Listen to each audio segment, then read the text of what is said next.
I mean, I think it kind of is something we always come back to is that writing, even getting your first book published, but all the things following, it's a marathon, not a sprint. And it always feels like you're in a race to be the first or the fastest or the youngest or the bonniest, or and you always feel like you're somehow losing when you're really just kind of you're creating, you're adding to the world.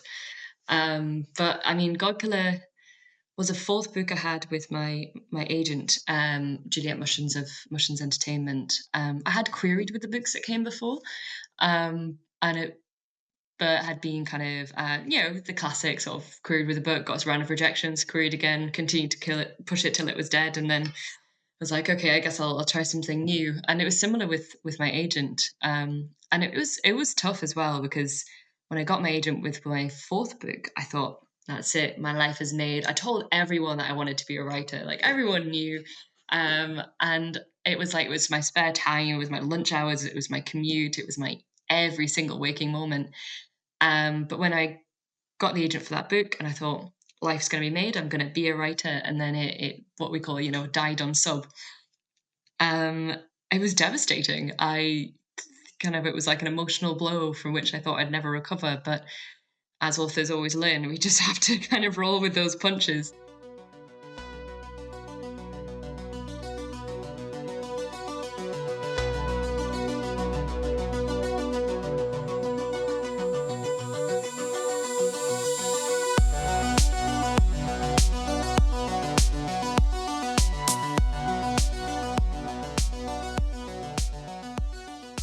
What is up, everybody? You're listening to episode 149 of SFF Addicts. I'm your host, Adrian M. Gibson, and welcome to your weekly dive into the world of science fiction, fantasy, and writing craft. Joining me this week is my co-host, my bestie from the Midwestie, the queen of my days, my dear Greta Kelly. How are you, Greta? Hello, I'm good. How are you doing? Doing swell on this fine day.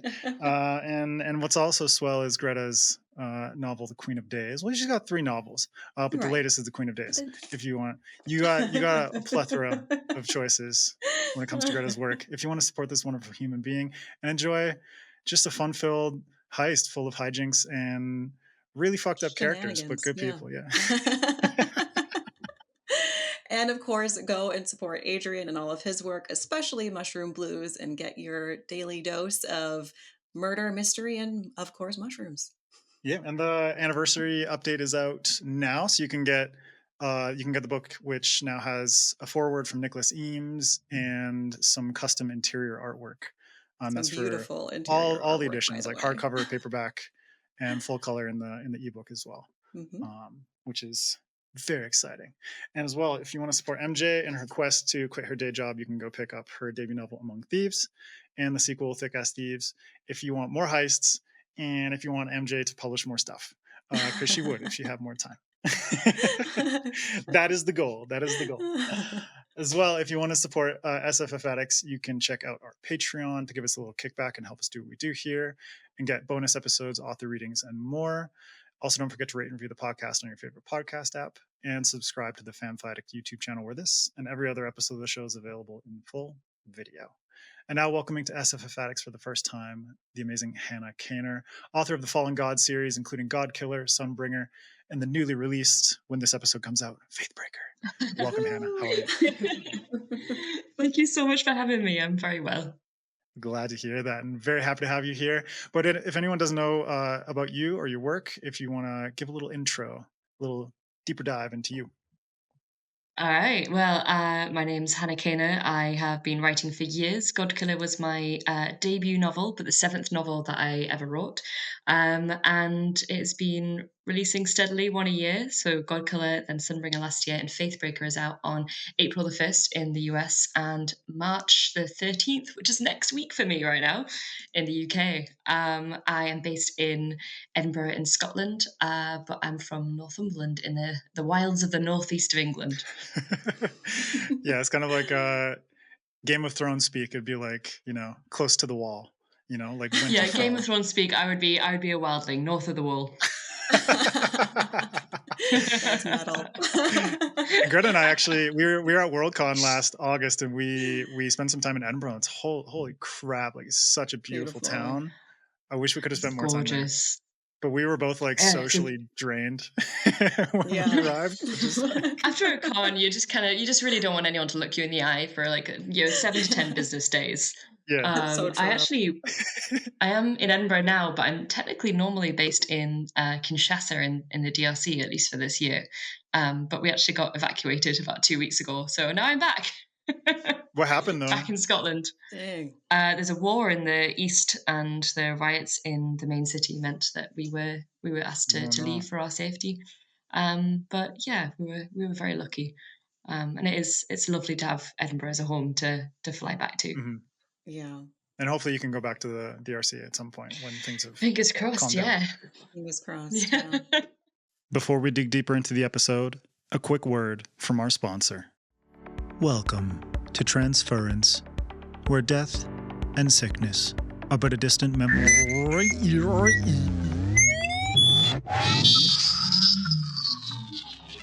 Nicholas Five Boroughs is a sicko, someone that takes on others' illnesses. In a city where diseases can be transferred, the rich buy longer lives without pain, and the poor get a short life of constant sickness. Brought back from the brink of death by his friend Brian Meadowhearth, or maybe the invisible hand of an outside actor, Nick finally gets the chance to try and change things, to finally stop the whole disease transfer network. Tensions escalate as Nick infiltrates a higher society he doesn't understand, and starts to fall for Dorothy Sungate, the very person he needs to manipulate to be successful. And between run-ins with a talking cat, genetically modified humans, and a robotic police force, the world around him just keeps getting stranger. Can Nicholas tear down the disease transfer architecture? And how much of his humanity is he willing to bargain along the way? A dystopian vision of healthcare and a market economy, Transference will appeal to fans of Red Rising, Blade Runner, and the BioShock franchise. Soon to be a complete duology with the release of Transcendence in the summer of 2025, Transference by Ian Patterson is available now in paperback and ebook. Get your copy today. And now, enjoy the rest of this episode of SFF Addicts. Well, we moving back from from unfortunate news. Let's talk about your nerdy origins. What got you into science fiction, fantasy? Was it books, movies, games, a combination? Oh, very much books. I grew up on some of the best of like 80s, 90s science fiction and fantasy. So a lot of Terry Pratchett, a lot of Ian M. Banks, Ursula Le Guin, Robin Hobb, Octavia Butler. Just I guess for me, what I would class as like the bedrocks of my sort of SFF ideology. I guess also visually as well. There's a lot of with parents who just kind of want you to watch everything and read everything and be excited by it. We also watched Lord of the Rings and Crouching Tiger, Hidden Dragon, and all of the Studio Ghiblis as soon as they came out or became available.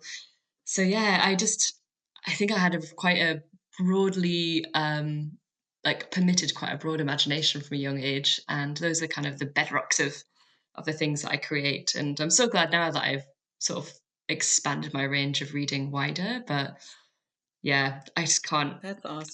These are the kind of things that I will always come back to. Yeah. I forgot what a big deal Crouching Tiger, Hidden Dragon was until you just mentioned it. That movie was fucking Like, It was oh man, it was a amazing. huge deal. Yeah, it was so good. I mean, even But to you this got, like, day, I will such a- literally watch anything with Michelle Yeoh in it. Oh yeah. But that, like, Anything you're at all. speaking I my don't care. It was language an with, advert. you're speaking my language with so many of those. Like, I love Terry Pratchett, I love Ian M. Banks, love Ursula Le Guin, and like the Studio Ghibli movies are just phenomenal. And it's kind of cool, and it's like we read the books by the authors that we're chatting with, and then you hear sort of like the influences that they had, and kind of seeing not necessarily like blatant like references to it, but very subtle kind of homages and things like that, and like seeing how those influences trickled into your writing and your worlds and your characters and all that is really cool. I do like to just put in little nods. I mean, there is a point at the end of God Killer where it's a blink and you'll miss it moment, but where I have a chessboard in like kind of a shrine of a god, and that for me is like sort of an homage to Terry Pratchett's death. Um, It's just kind of there's such expansive, interesting, intricate stories from all of these authors, and it really sets your imagination at light. And they're such like kind of also productive and prolific authors and creators as well. So you love being able to see this whole the thread of creativity that passes through their work, and by being able to read all of it is fantastic. Exactly. And now you get to pass on your inspirations through your work. And you mentioned that you've written seven. Seven? Well, God Killer was your seventh novel, but that was the one that got published. But Yeah. like a long, long road to publishing. If anyone out there is stressed out about, I haven't been published yet, it's like it takes a long fucking time for a lot of people, but you don't necessarily see the road that an author took. Mm. You just see the first book that they published and kind of assume that was the first book that they wrote. But can you tell us a little bit more about your road to publishing and querying God Killer, querying all the other books that you'd written? Yeah, I mean, I think it kind of is something we always come back to is that writing, even getting your first book published, but all the things following, it's a marathon, not a sprint. And it always feels like you're in a race to be the first or the fastest or the youngest or the bonniest, and you always feel like you're somehow losing when you're really just kind of you're creating, you're adding to the world. But I mean, God Killer was a fourth book I had with my agent, Juliet Mushins of Mushins Entertainment. I had queried with the books that came before, and it but had been kind of the classic sort of queried with a book, got us a round of rejections, queried again, continued to kill it, push it till it was dead, and then was like, okay, I guess I'll try something new. And it was similar with my agent, and it was tough as well because when I got my agent with my fourth book, I thought that's it, my life is made. I told everyone that I wanted to be a writer, like everyone knew, and it was my spare time, it was my lunch hours, it was my commute, it was my every single waking moment. But when I got the agent for that book and I thought, life's going to be made, I'm going to be a writer. And then it what we call, died on sub. Um, it was devastating. It was like an emotional blow from which I thought I'd never recover. But as authors always learn, we just have to kind of roll with those punches. Um, and so that one didn't sell. And my agent said, I said, what do I do? She says, write another one. So I wrote another one, and then that one didn't sell, and she says, write another one. And I just continued that cycle until something worked. And I don't think it's always about quality. Sometimes it is just right book, right place, right editor, right time. And it it sucks in many ways because you can put your heart and soul into something that just hasn't caught that perfect moment.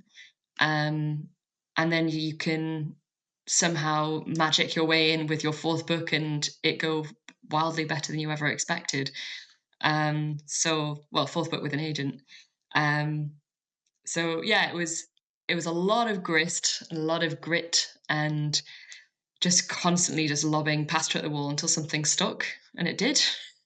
Yeah, it's just so much perseverance. Yeah. And for you, like how has kind of perseverance played into your mindset when it comes to being an author? And also, it's like, did you ever think about self-publishing, or were you really set like, I mean, you had an agent and went through the process of putting 4 books on sub. So during that whole time, were you still set on like, okay, traditional path is the path that I want to take? And were there any other options that kind of caught your attention during that time, or did you keep persevering? I kind of kept going down the same route. I sort of developed another career during this time, and like a lot of people talk about self-publishing as if it's kind of like the easy way out, which is just not the case. Like to be a self-publish, you have to be a whole team of people. You have to be your editor, your publicist, your designer, your digital marketer. You've got to be able to back yourself over and over and over, and in a very, very saturated field. Like even as an author, it's with a whole backing of a publisher, it's really hard. Um, I found that I was barely able to keep up working full time and writing. The people who most often is the case, who are working full time and writing and self publishing, and often also being carers or parents, it's incredible. And for me, I just thought potentially one day when I find the energy and the time to start being better, at developing other skill sets. I thought maybe. But in the meantime, I'm just going to keep writing and sort of like, see how it goes, but not put my whole heart and soul into it. Well, that's not true. Try not to get too upset if it kind of goes wrong again.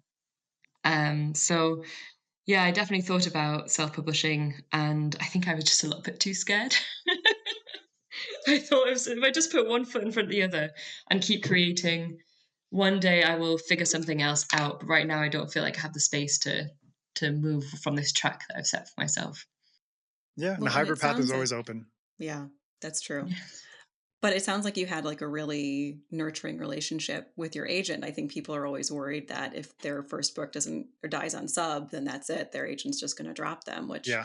isn't the case. Can you speak a little bit about why you think your relationship with your agent works so well and what authors in the query trenches should be looking for in agents?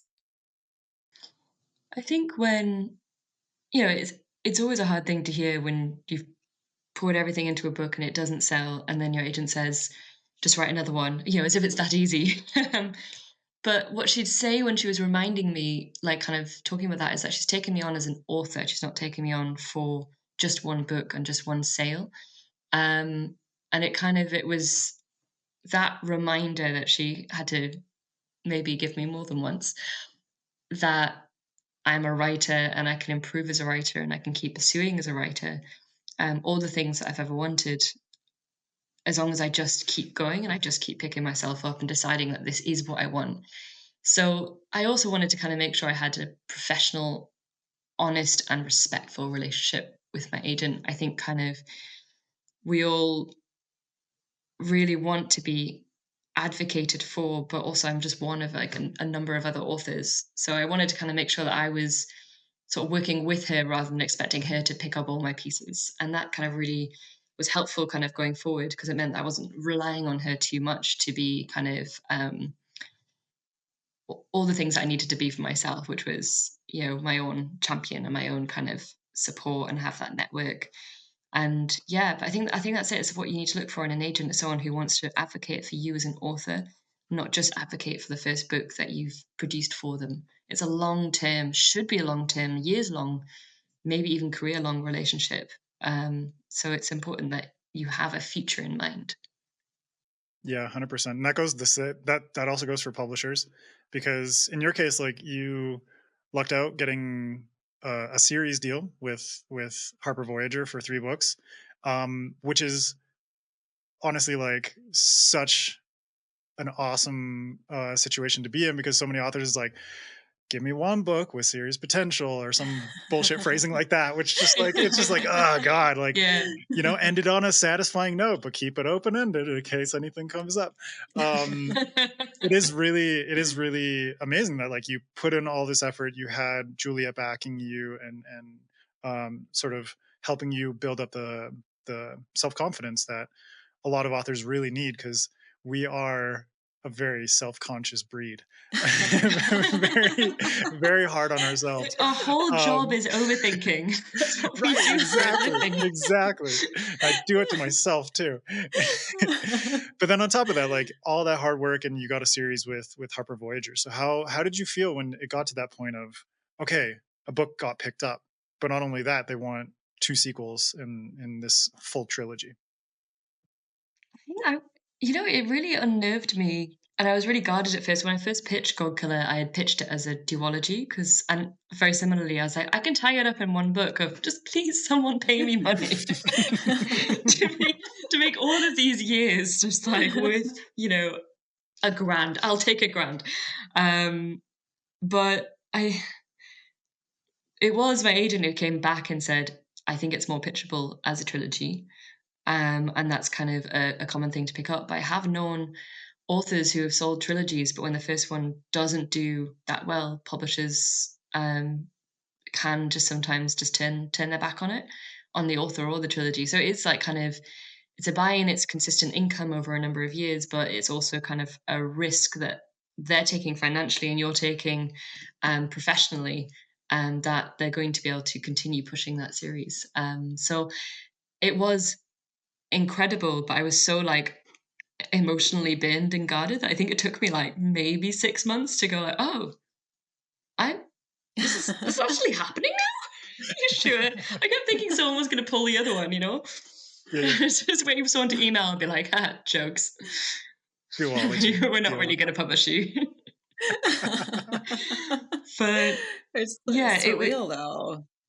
it's so surreal. And I do think kind of, but it was also only picked up in the UK, which still was amazing, but it didn't have any deals outside the UK until after it was published. Only after God Killer came out did the US consider or any translation deals come around. It was kind of felt like a manageable thing. It kind of just ended up getting bigger, I think, than anyone really expected, which was wonderful. Um, and then being able to kind of have that backing for God Killer, and then being able to go into the next couple of books with confidence was extraordinary privilege for me. So yeah, a series deal is great. It can come with caveats and terrors, but it is also um, it's being able to tell a story that you want to tell and to finish it completely is something that I don't think everyone's been allowed to have. Yeah. Well, let's get into some of those caveats and terrors now. In terms of like the challenges that if you want to get a little bit deeper into the challenges of writing a series, because we've spoken to a lot of authors, and starting a trilogy is one thing. Writing a book two is its whole other deal. Then finishing a trilogy and, like you say, like telling that satisfying conclusion is really important, but it also comes with a whole bunch of expectations and baggage and whatnot. So what were some of the other challenges that you faced when it came to writing on contract, writing a series, deadlines, and that kind of stuff, reader expectations? Yeah, I think I'll put it into two boxes. One about like the practicalities of the trilogy, and one the kind of sort of narrative consistency. The practicalities of it was that when I was writing the second book, I was also releasing the first book and trying to publicize that while writing, while working a full-time job. And honestly, I lost my mind. I just, it was like I couldn't hold all these things in my hands. And this is like without even, without having kids and without having kind of any dependence and while having financial security. Like I know so many writers who are trying to do all these things and have to like juggle constantly. There's so many spinning plates. Um, so when it got to kind of releasing Sunbringer, I decided to take a risk and step back from my full-time work, which I do kind of miss in some ways because it was nice to have, several million things to do in a day that was time boxed rather than just one massive manuscript to write that feel like you're never going to end. But it was really really lucky for me, and it was a massive breath of relief. And then so we're going into Faithbreaker, I had a lot more time than I had for book two. From a narrative point of view, um, it's so difficult to you keep opening up all these doors and all these avenues you want to explore in your book, but then you know that you need to finish. It needs to feel, particularly book twos, need to feel both like you've moved the story on, but not too far, so people don't like get bored before they read book three or feel like too satisfied. The characters need to kind of progress, but not too much. So, there's still, again, space for them to go.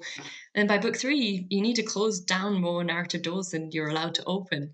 And yeah, it was really difficult to try and find that balance between, oh, this is a new exciting thing I want to explore. This could be 50,000 words in itself. With book three in particular, I cut out, it was a 4-act book. I cut it out one whole act of the book, like a whole country that they go to, because I was like, this isn't going to be self-contained, and also the books are all quite short. So it's God Killer's around 100,000, Sunbringer's around 115, and Faithbreaker is around 130. So they do get bigger, but it was going to be either I cut this out or it's going to be a 200,000 word book. Hannah, And I'm just similarly, I gonna cut about interject. 30,000 words off the beginning. Just self-pub a novella. Go for it.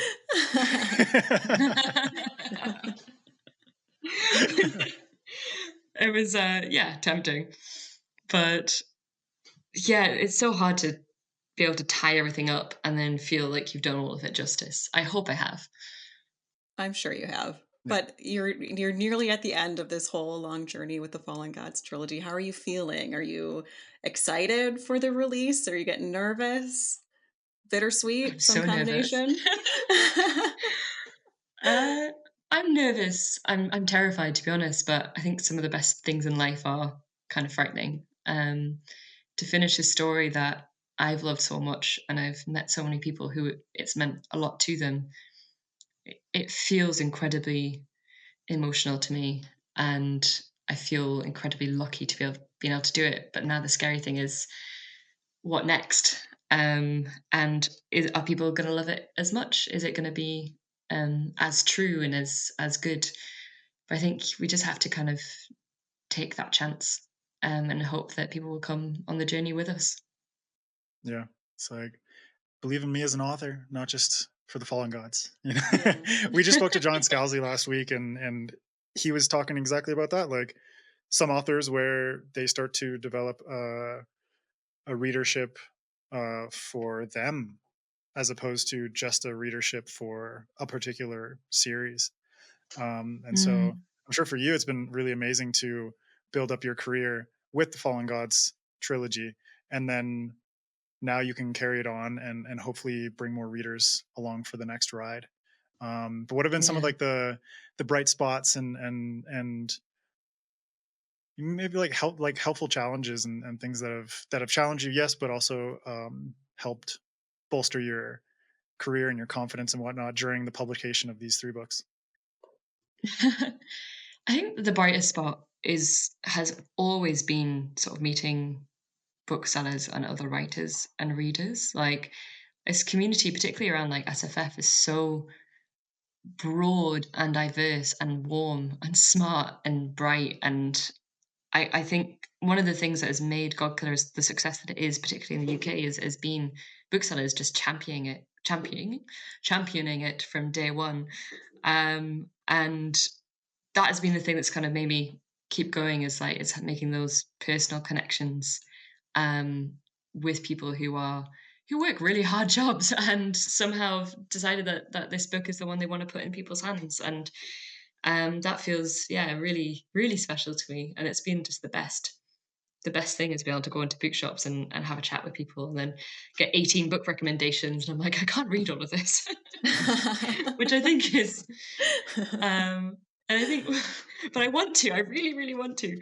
Yeah. Um, challenge wise is been trying to make sure that I push myself as a writer and don't become complacent, and that I'm constantly like with each new book and each new work, even in the same trilogy, I am challenging my own like expectations of myself and of the story and where it's going to go and of the characters and where I want them to go. I think kind of and then also kind of trying to work back from fear of how people will receive the things that I want to write about, and sort of trust that there is a willingness to challenge and be challenged and to read things that yeah, that question the world around us and what it's supposed to be like. And I think, yeah, readers prove that they do that every day. But yeah, I think sometimes when you're writing, you become so overly conscious of how people will read it that you end up frightening yourself into not making good work. Um, and so trying to kind of actively consider that and walk back from that and say, actually, what is going to push the story along? What's going to make sense for the characters and where they want to be? Writing for the story rather than writing for uh, fear of criticism has definitely been something I've worked on, but has made me a better writer. One That's of so those things good. you Yeah. have to learn by doing, though. Like, Yeah. because we're also, sensitive souls. I know, I'm still terrified of criticism, but just Yeah. work It's a around work it. in progress. It's a work in Right. progress. Yeah. Well, we're really excited to dig deeper into the trilogy with you because we've just loved the Fallen Gods series so much. But for readers who haven't dipped their toes into Midrin yet, can you give us just a brief pitch for the series? Ooh. So this series is about a world where gods are real. They physically manifest out of people's love and desires. And that kind of makes the series overall a story about the corruption of power, but also the potential of faith, not just in gods, but faith and in connection with others and between others, and faith and strength in oneself. It's kind of a story about the extent to which faith can help or destroy worlds. And so the story kind of goes from a quest to a rebellion to war. So it also encompasses kind of a love letter to fantasy, a love letter to the fantasies I grew up with. So yeah, each book kind of manifests a different aspect of fantasy that I love, and it kind of challenges the idea of of faith and gods and magic as something that is either antagonistic or entirely good, but is something that we all have to deal with. And I love the nuance that you explore that with. It's like not just the good versus bad dichotomy. There's like so much middle ground, which I really appreciate. It reminded me a lot of like the world of the Witcher, which, you know, regardless of whether you like the books or the video games or the TV show, or what have you, um, there's just something really special about a world that explores those moral nuances, and how, Yeah. like you said, like how individual people react to the world around them. And in this case, it's a world with like gods and magic and all kinds of crazy shit happening, but really, really cool, fun stuff. And I was curious, like, where the inspiration for this particular world came from. Like, how did you kind of approach the world building for God Killer and expanding that to books 2 and 3? Oh, there was such a number of influences that went into the world. I mean, definitely to an extent that kind of that Pratchettian like idea of gods and people being almost like symbiotic really held it together. Um, but the world itself, because I had the concept of someone who killed gods for a living. That was the core of the idea is like, what if I told a story about a woman who kills gods for a living and loves it? Um, and then the kind of world I had to build out from there. So why are there so many gods? And so I wanted the world to feel connected and alive and grounded, and like the gods were, you know, they made sense from the place they were growing in. So I was really deeply inspired by like kind of the Silk Roads and the medieval cult of the saints. So stories of pilgrimage and of trade and kind of storytelling as well, of kind of how sort of myths and legends have been passed around like from you know, around the world for centuries. And the world is a lot more connected than I think we are ever sort of simply taught in schools. And the Silk Roads is a really fascinating manifestation of that. So essentially, I kind of wanted to play with the ideas of traveler stories and like early medieval trade routes. But then I also wanted to kind of contrast that and the cult of the saints, which is sort of pilgrimages where sort of medieval pilgrims would go as far as Jerusalem or the Levantine Basin, and they would kind of collect kind of trinkets from the saints they'd gone to see, and they would often come back. If they were from the UK, they go back to London and they throw it in the Thames. So you can kind of find these pilgrim badges on if you go mudlarking on the side of the Thames, and it's You can such still a find them. Wow. yeah, you can still find them, yeah, Oh, cool. because they're kind of like souvenirs, but also that's such a kind of sort of non-Christian pagan thing to I was don't like gonna say it give your sounds badges to the like river. it sounds like you would be like a horde, like Yeah. Um, and so yeah, I wanted to tell a connected world, and a reason that all these gods are manifest is because of this trade, but then also kind of looking at the negative and the darker side of that world, where faith and religion can be used to um, hurt people and be cruel to people. And I wanted kind of characters to um, explore this world. I wanted a quest. I wanted a classic adventure story, but then the kind of the world sort of built around it, and the questions of the world built around it, and it was. Yeah, I looked into a lot of weird history books. And a lot of yeah, just very, very small parts of like cults of kingships and sorry, kingship and local gods and paganism and pantheons. And yeah, I wanted to write something that felt expansive, but through a very, very narrow storyline.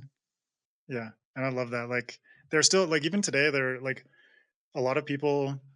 I mean, I live in South America, so I just know this because a lot of people from like Ecuador, for instance, go to Spain and go on the it's called El Camino de Santiago, Yeah, I was gonna and it's say. like Yeah, Santiago. people still do pilgrimages today, which is Yeah. just like a wild thing to Absolutely, think yeah. about. But the I guess like the rationale and the sort of association has changed over time.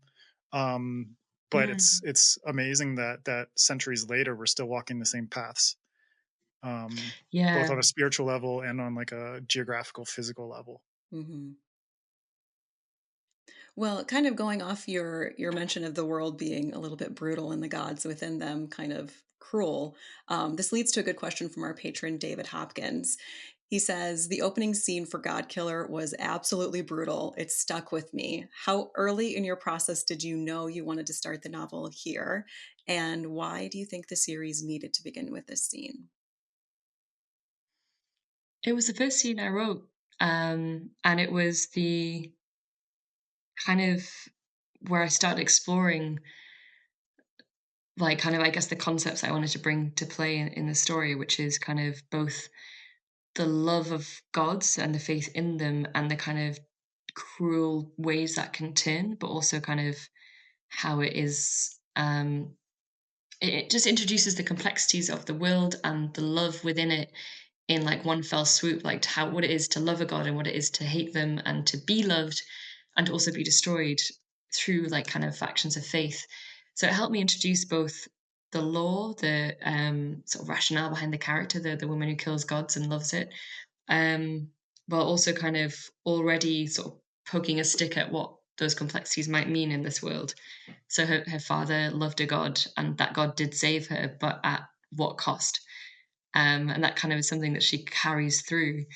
And there's also a seed of doubt in her that kind of comes out through the series. And she is not a very doubting person. She believes what she believes, kissing the god killer, and refuses to budge from that line for a long time. And I originally kind of wanted to tell the story entirely from the god killer's point of view, and then it just became too stark, too black and white, um, which is how she sees the world, and it's one of the things that makes her so funny and so dynamic. But it's not. It would have been a very narrow window into that world. So yeah, I really wanted to set the scene for how extreme this world could go and how the powers of wishing and gift giving could manifest, but also set the kind of the potential for the other side of the conceptual equation, I suppose. Yeah, and that kind of gets into the topic of the pantheon of gods that you have in this world, because there are gods of large scale, gods of very small scale. It could be like the god of travel and pilgrimage or something like that, but it could also be like something very elemental, like a fire god, water god, Mm. and gods that are associated with the actual physical space around you, as opposed to concepts and things like that. But you have a very broad swath of different gods in this world, and around that you have this sort of like religious system that is equally as intricate, because different people worship different gods for different purposes based on their lives and their particular necessities, the things Mm. that they need to have faith in based on what they're going through. So I love the way that you explored the nuance of the gods, where you have like views of them, they're almost like parasitic. Sometimes they're necessary evil, sometimes they are um unbelievably important and good in the eyes of the person who worships them. How did you kind of devise that intricate religious system, and how different people interact with these gods? Um, I kind of base the original concepts around, uh, I guess, more ancient and pagan rituals and Celtic rituals of religion. So we still have in Ireland like kind of like wishing trees, so kind of trees that you hang a ribbon on, and then you wish for something, and then if the ribbon blows away eventually, then your wish will come true. And we have that around the world in different shrines. Like there's a place that I was just going to completely forget the name of the saint, but I was in Fife recently, and there is cave, St. Finnan's Cave, that's it, that's the name of the saint. And in the cave is a shrine for all intents and purposes, and people have left like kind of badges, coins, lip balm, like sweets. It's similar in we have wishing wells, we have places that people kind of go because they want something to come true and they want it so badly they will give something for it. And that's just not, it's not specific just to the West. I mean, sort of Shinto shrines in Japan like have a lot of sort of gift giving and sweets and washing of your hands and rituals around that. And we've already spoken about pilgrim trails and the Santiago del Camino. And I think there is that sense that people want to have of a connection to the world and to the things that they have faith in, and that kind of giving of gifts is like a manifestation of that. And I really wanted to kind of play with that as a concept. When it came to the different kinds of gods, I wanted there to be a variety and a sense that kind of anything could be a god event, like any god could manifest, and but that their sort of realm of their power is curtailed, but it's not completely set. And I wanted that idea of like a god can change over time and can be moved towards ill or can be moved towards good because they become sort of manifestations of the faith and the will of people around them. The base conflict of the story before the book begins is a war between gods as well. And so we have a kind of so I was thinking about trade routes in the Mediterranean and the kind of move from sort of more localized independent deities towards more kind of like big gods of fortune or of trade or of safe haven. But the gods of the wild feel like kind of that their resource of faith is being kind of drawn away from them and drawn into the cities, and they can't have access to that anymore. And so they come back, they retaliate with a war and showing how powerful the wild gods can be. Which also kind of in turn has a repercussive effect on how the world sees gods and the safety of them. So it was really fun to be in this playground of all of the potential of what gods can do. And we've also had this brilliant and fascinating run of sort of Greek mythology retellings and recently, which I've really enjoyed. And you read them, and especially like some of my favorites sort of talk about how venal and chaotic and terrible gods can be. And there was a series, The Chaos, recently, sort of exploring the similar ideas of kind of like the banality of evil when you have so much power. And so I wanted to kind of showcase both the smallest and most precious senses of faith, and then also kind of the opposite end of where they could get to if they became too big or too powerful. And that's also kind of like where Kissin, the god killer, feels like she draws a line. She kind of the smaller gods of the shrine. She says, I think it's a specific line which is like, I don't like kind of destroy the wishes of the poor for fun in book one. Like she's not going to just break down shrines because of it. Like she knows that people need faith to an extent, but as soon as the god steps over what she thinks of as the line of asking, where they take more than they deserve, where they take blood or they take life, she's like kind of I'm gonna be the guard against that. And I really think that's an interesting place to come from. Yeah, the spectrum Definitely. between lip balm and sacrifice. It's a wide one. You got great. chapped lips. You got chapped lips, God. Bleed for me. Yeah, it comes in lots of comes in lots of cultures. And I mean we've got I think it's Ecuador and South America. You got like milagros, like kind of sort of beaten metal in the shape of eyes or hands, or kind of this is the kind of part of the Mhm. body I want to be healed. And it's kind of comes up in both sort of non-Christian and Christian like ideas of I need help, something help me. And there's a lot Like of something that I like think we can all identify with. yeah, there's a lot of like spiritual healing in Ecuador as well, especially related to the fundamental elements. So it's like healing Mm. through stones and stuff like that. Basically using, I mean, on like a scientific level, they're saying it's like the bioelectromagnetism of the earth. But Yeah. from like a spiritual level, it's like the energy of Pachamama or something like that is kind of like flowing Yeah. through you. So there are just so many. It's so cool the ways in which this stuff manifests, and I really like seeing it in literature.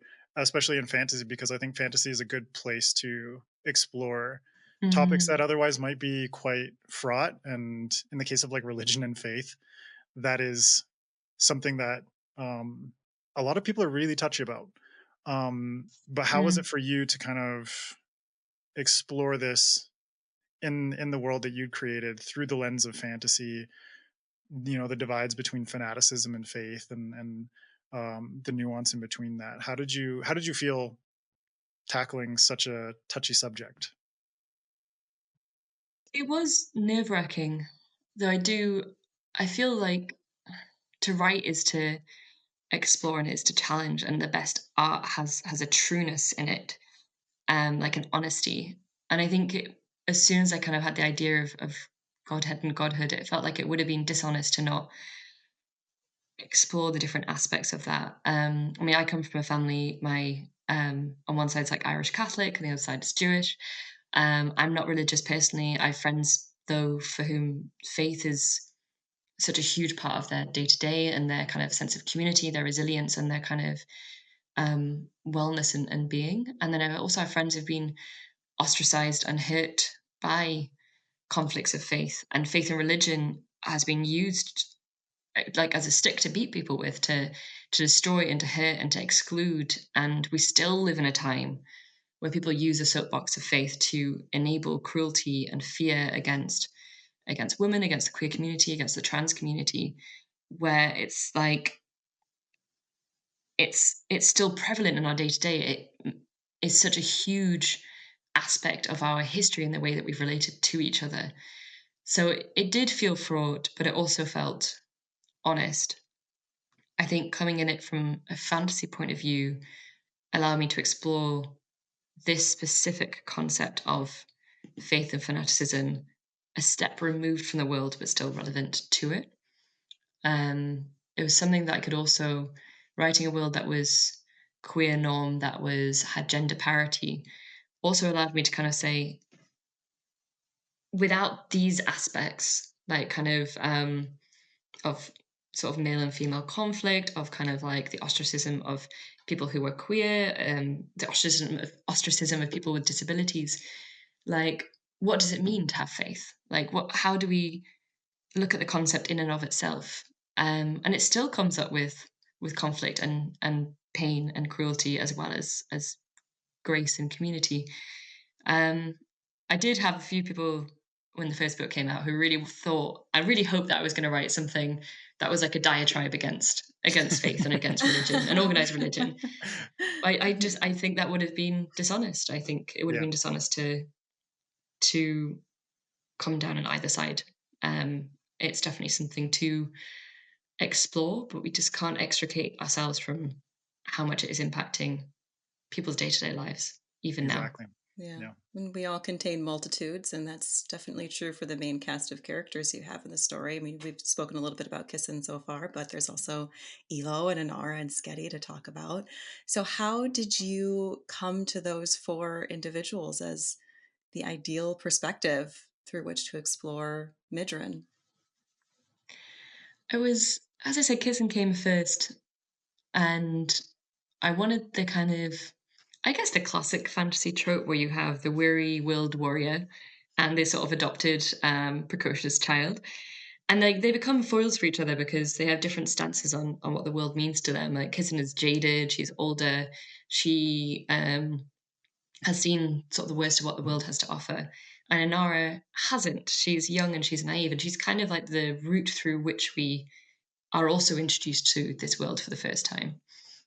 And that's why it's kind of it's so great to have a foil like that, to have a character who sees with a different perspective. And then we have Elo. I knew I wanted a kind of another classic fantasy character. I wanted the knight errant.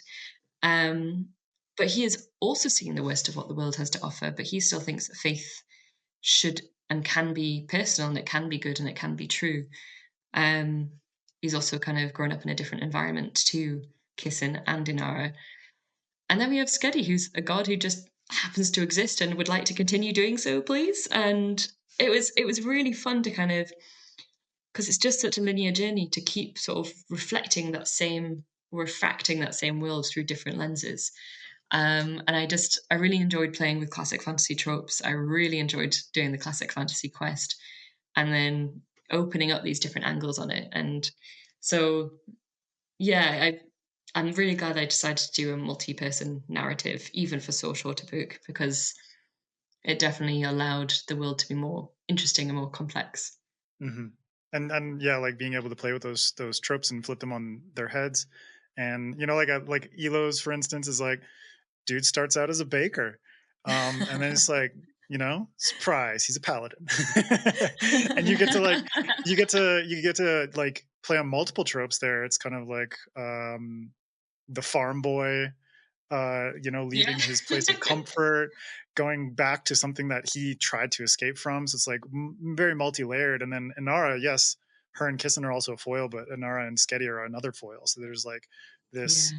you know, multifaceted, like you said, like refraction kind of game that's going on with these different characters and how they perceive the world. And by the time book 3 comes along, you put them through the fucking ringer.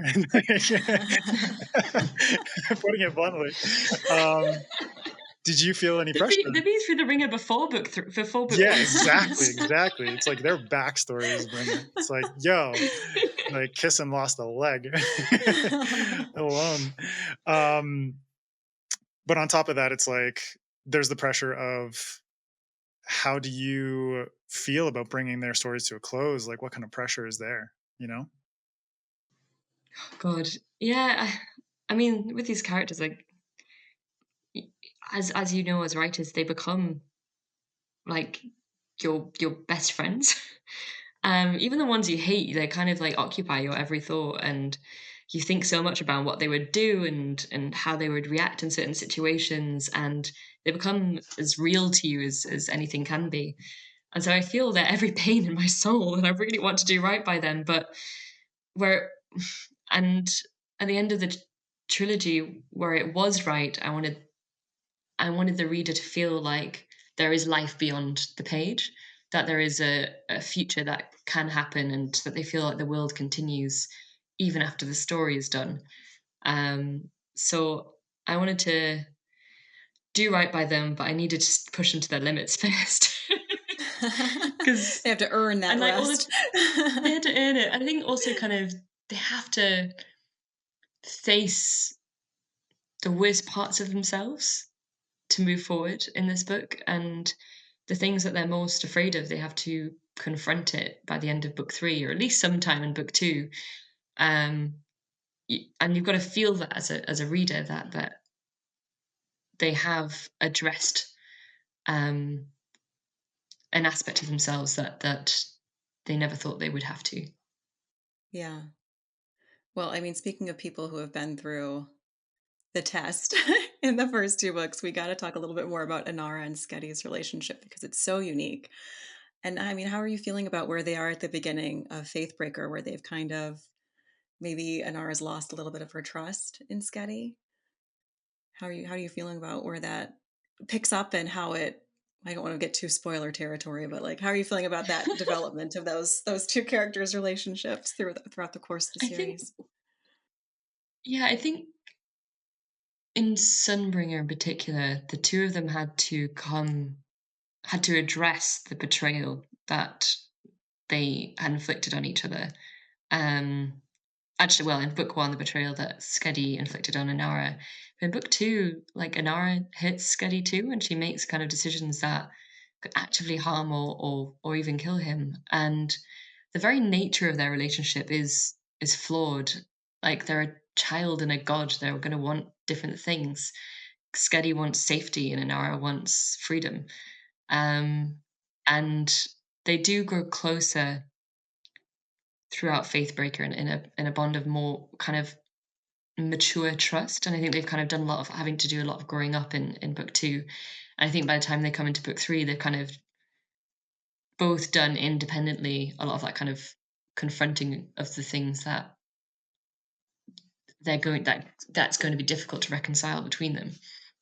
Um, so yeah, I think Faithbreaker is book 1 was a betrayal of one for the other. Book 2 was the other hitting the first, and book 3 is kind of a more mutual relationship. Well, it's like the story of two people growing up together. There's always going to be Yeah. those hurts. But I mean, from craft perspective, I mean, how do you write characters who are so closely attached? And like you said, they want very different things. How do you keep one of them from completely taking over the spotlight? I think it is in that. It is in constantly asking, if this, then what? If this character wants this, then what impact is that going to have on their relationship with each other and the world? And to constantly kind of keep bringing that to the fore and making sure that it feels natural and alive and vibrant. Especially in our own schedule, always difficult because, as you say, they're always together. Um, they always see the world often from the same physical place. Um, so it was really important for me to kind of test the boundaries of that kind of, if they see it from the same physical place, what are they seeing from the same emotional place? Um, or well, sorry, are they in the same emotional place, and how does that impact how they see the world and what's going on around them? Why does one always want to dive into conflict? Does one always want to pull away? And how do they reconcile that? And I think that was it. It's just kind of finding a balance between their desires, or leaning into the disbalance between their desires and making sure both of them felt real. And so earlier you mentioned that you finished this series, and the inevitable question is, what's next? That face. Can you give us any hints about what might be coming for you next now that this trilogy is wrapped up, and I'm sure you're deep into another project already? Oh, very much so. I handed the first draft, well, kind of the third draft, but first official draft, to my editors last Friday. Yeah, so the next trilogy, it is a trilogy, is a lot darker. It's based on a fairy tale, and it's a lot more courtly intrigue with wild magic and love and betrayal. I wanted to try. I wanted to stay in fantasy. Fantasy is kind of my first and most enduring love, but I wanted to try a different voice, a different style, a different kind of story. So I'm very nervous, but I also, yeah, what's the point of if I'm not going to take a few risks? So I'm looking forward to it. I hope it will be announced soon so I can talk about it in a little bit more depth. Um, but yeah, I love dark fairy tales. I love a bit of horror. I love a bit of Angela Carter. So it's going to kind of bring a lot of these things together, but set in sort of early medieval Western Europe. Very cool. Obsessed Can't wait for already. that. All right, well, closing out, I have a two-parter for you. If you can give listeners and viewers a good bit of soundbite writing advice, and B, a weird or random fact that you find to be utterly fascinating. Okay. I think as a writer, as being kind of knocked back over and over, I'd say never be afraid to stop and think and begin again. Like writing is endurance and continuous small leaps of faith. So if you fall, it doesn't mean it's over. It means pick yourself up, shake yourself off, and begin again. And a weird or random fact. I'm at the moment kind of mildly obsessed with Queen Fredegund of Neustria. So that was in France. And I'm going to give you three facts. But first, she was a slave who killed kings and queens and ended up ruling most of what is now France. This is in like 8th century. She was the first written and recorded example to successfully use trees as cover for a moving army. Like in Macbeth in the Woods of Dunsinane. She's the first example. This the woman leading an army. And one of my favorites is when she was accused of adultery, the way that she was able to be like protest against that accusation is to bring 12 men into church with her to speak on her behalf. And she brought 300. Absolute badass, historical, Like a boss. fascinating, terrible woman. I absolutely adore her. Amazing. Sounds like Merovingian dynasty nonsense. It is, yes. You've absolutely spoiled us. That's badass. It's really cool, like seeing, like finding out about these like really badass women, like I recently listened to a podcast about Boudica and just like learning about these badass women in history that often get overlooked. Mm, And at their time, it's like, they were fucking powerful, you know? yeah, I'm gonna bring and 300 men and just fuck you. yeah, I mean, it's relevant to my yeah, it's just like and what? It's relevant to my next book. There's Empress Irene of Constantinople. At the same time as like the Charlemagne dynasty was like kind of rising. She was the uh kind of the Holy Roman Emperor of the Eastern Roman Empire, technically, but the Pope backed Charlemagne, and he's the one whose name we remember after she was ousted. And it's like, Like there was a hot yeah, minute where they were going to get married, right? There was like a hot yeah, minute where they were going to get married. Yeah. yeah. You're my kind of history nerd, Greta. Greta and I both listen to history podcasts, so it's Yeah. like that's the easiest way as a parent. I'm like, I can't read history books, so I'm gonna listen to podcasts. Yep. Oh yeah, this is history. I listen to a lot of like the Plantagenets and like kind of their dynastic squabbles. Delightful. Mhm. But you can't have this in books, right? Where like the story has to make sense. You can't just have random princes dropping dead of dysentery Mm. left, right, and center. They've got to have the reason behind it. But or, just a random, yeah. Deaths Assassination can't by be random. dysentery. It's so rude. Can't just someone get run over by a pig these days. What a shame. What a shame. Well, what hasn't been a shame is talking with you, Hannah. It has been an absolute pleasure, and we're very grateful for you chatting with Greta and I today. Thank you so much for having me. I've had just the best time. Us too. Could you please let everyone know where they can find you online? So I only have one social media at the moment, and that is Instagram, and I am at hanfrancan on Instagram. I also have a website that I occasionally update when forced, and but I also have a contact form through there, and that has updates on tours and books and release dates and things. Awesome. And go support Hannah, this wonderful human being. Go pick up. I mean, all 3 books are going to be out now in the UK, in the Yeah. US by the time this episode goes live. So go pick up God Killer, go pick up Sunbringer and Faith Killer. You can enjoy this fantastic trilogy from start to finish. And then highly anticipate whatever Hannah writes next. And you can follow SFF Addicts everywhere at SFF Addicts Pod. You can follow me at Adrian M. Gibson. You can go pick up my debut novel, Mushroom Blues, in all platforms, all formats, including audiobook. And Greta, what about you? Yeah, I'm mostly on Instagram, but also you can find me on TikTok and Twitter at Greta K. Kelly. I also have a website that I don't update very often, but there is a free Queen of Days companion novella on there. So go check it out if you need more shenanigans in your life. Update your goddamn websites. Come on. Don't at me, I come bro. from this, I come from the self pub side, so I'm just like, I got to do everything. Second nature. All right, well, that's it for this episode. Stay tuned next week for part 2 with Hannah, where we're going to do a writing masterclass on writing nature and wilderness, which I'm very, very excited about. Until then, keep reading, keep imagining, and we'll see you next time on SFF Addicts.